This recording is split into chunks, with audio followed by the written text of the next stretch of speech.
गजर लोककलेचा या कार्यक्रमाचे आयोजन 5 जानेवारी 2024 रोजी उल्हासनगर कॅम्प नंबर 3 शहीद अरुणकुमार वैद्य सभागृह या ठिकाणी करण्यात आले।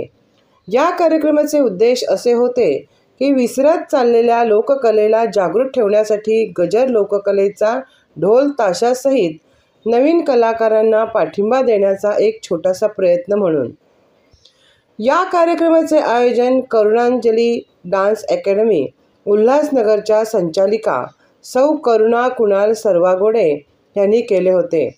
या कार्यक्रमात अनेक मुला-मुलींनी पारंपरिक वेशभूषामध्ये आपले कला सादर करून प्रेक्षकांची मने जिंकली। यामध्ये मराठी संस्कृतीला जपणारे मनमोहक व पारंपरिक गीते सादर करण्यात आली। तसेच आरोग्य जीवनधाम संचलित पालवी कर्णबधीर विद्यालय उल्हासनगरमधील विद्यार्थ्यांनी आपल्या पारंपरिक वारकरी दिंडी सोहळ्याचे सादरीकरण करून प्रेक्षकांची मने जिंकली। पालवी कर्णबधीर विद्यालयाच्या विद्यार्थ्यांना या कार्यक्रमातून पुढील वाटचालीसाठी प्रेरणा मिळावी व आर्थिक सहाय्य मिळावे याकरिता करुणा मॅडम यांनी सर्व प्रेक्षकांना व उपस्थित मान्यवरांना विनंती केली।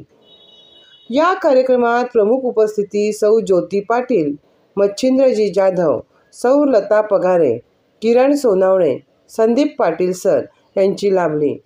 प्रतिनिधी आदित्य आल्हाट, बातमी जनहित न्यूज उल्हासनगर।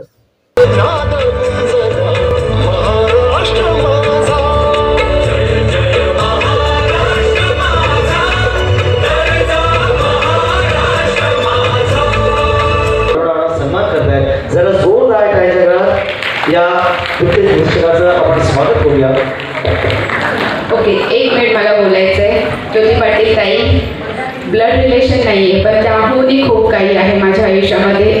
दोघंही हजबंड वाईफ प्रत्येक क्षणाला मी म्हणजे लहान आहे खूप खरं म्हणायला गेलं तर, पण मी म्हटले ना की ताई हे करायचं आहे का मॅडम, हे करायचं आहे, हो कर कर कर, बघू आपण काय होईल ते, म्हणून कर। म्हणजे त्यांनी कधीच सांगितलं नाही की याच्यात रिस्क आहे का, हे होणार नाही का, नाही तू कर, आम्ही आहोत तुझ्या पाठीशी आणि नेहमी त्या सदैव माझ्या पाठीशी असतात। आणि एक मी सगळ्यात मोठं आभार परमेश्वराला मानेल का परमेश्वराने एक खूप सुंदर माझ्या आयुष्यात एक अशी आई दिलेली आहे। ती आई नाही आहे तर ताई आहे, बहीण आहे आणि खूप सुंदर एक मैत्रीण आहे।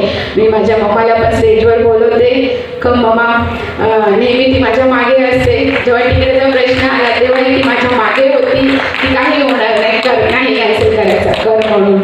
आणि सेकंड थिंग, परमेश्वराला धन्यवाद, छानसे लाईफ पार्टनर माझ्या आयुष्यात दिले, कुणाल सरवगोडे, त्यांनी ही व्यासपीठावर यावं म्हणून।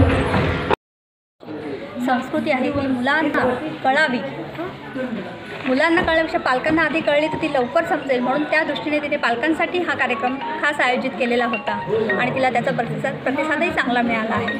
त्यामुळे हा कार्यक्रम मी आवर्जून बघण्यासाठी आलेली आहे।